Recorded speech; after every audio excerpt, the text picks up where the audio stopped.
जीत का सेहरा सजाओ और इनाम पाओ।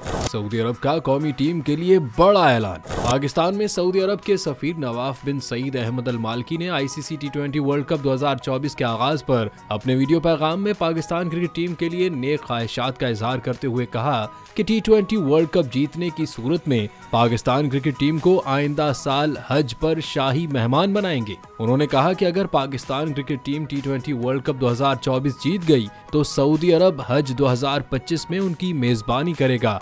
उन्होंने उम्मीद जाहिर की कि पाकिस्तानी अपनी टीम के वर्ल्ड कप जीतने का जश्न मनाएंगे। कौमी क्रिकेट टीम अपना पहला मैच 6 जून को डलास में अमेरिका के खिलाफ खेलेगी। इसके बाद 9, 11 और 16 जून को बिलतरतीब भारत, कनाडा और आयरलैंड के खिलाफ मैचेस खेलेगी।